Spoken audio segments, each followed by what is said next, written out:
अध्याय 3 श्लोक 32 भागवत गीता। ये त्व एतद् अभ्यसूयन्तो नानुतिष्ठन्ति मे मतम् सर्वज्ञान विमूढास्तान् विद्धि नष्टान् अचेतसः। अनुवाद। परंतु जो मेरे उपदेशों में दोष ढूंढते हैं वे ज्ञान से वंचित और विवेकहीन होते हैं। इन सिद्धांतों की अपेक्षा करने से वे अपने विनाश का कारण बनते हैं। योगेश्वर श्री कृष्ण अर्जुन से कह रहे थे कि जो श्रद्धा पूर्वक मन की समग्रता से अपने मन के भीतर एक भी अविश्वास का स्पंदन उठाए बिना उनके द्वारा दिए गए उपदेशों के मार्ग पर चल निष्कर्म कर्म करता है, वो कर्म के बंधन को क्षीण कर मुक्ति प्राप्त कर सकता है।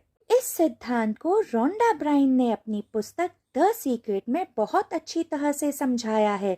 यदि आप किसी भी वस्तु को आकर्षित करना चाहते हैं तो एकाग्र चित्त होकर सोचें कि आपको क्या चाहिए, क्योंकि यदि आपका ध्यान भटक रहा है या आपके मन में तनिक भी शंका है तो आपको वांछित परिणाम नहीं मिलेगा, क्योंकि मिश्रित विचार आवृत्तियां मिश्रित परिणामों को ही उत्पन्न करेंगी।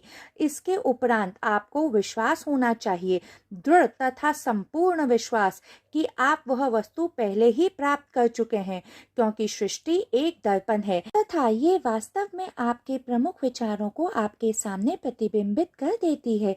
इस कारण आध्यात्मिक साधक का भी परमात्मा के दिए गए उपदेशों तथा उनके दिए गए मार्ग पर दृढ़ता से विश्वास होना आवश्यक है, तभी उन्हें मुक्ति प्राप्त हो सकती है। श्रद्धा शब्द का अर्थ है परमात्मा तथा गुरु में दृढ़ विश्वास होना, इतना कि आप उनके शब्दों को अपने जीवन से अधिक महत्व देते हैं, भले ही आप वर्तमान में उनके संदेशों को समझ न पाए हों।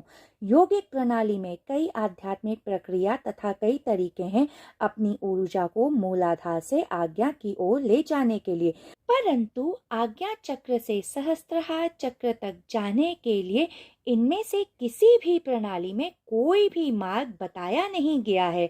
इसलिए मूलाधार से आज्ञा चक्र का दुर्गम मार्ग पार करने के बाद भी आध्यात्मिक साधक लंबे समय तक आज्ञा चक्र पर रुके रहते हैं, केवल कूदने के लिए, लीप ऑफ फेथ लेने के लिए। इसी कारण वैदिक संस्कृति में गुरु शिष्य की परंपरा तथा संबंध को इतना महत्व दिया जाता है।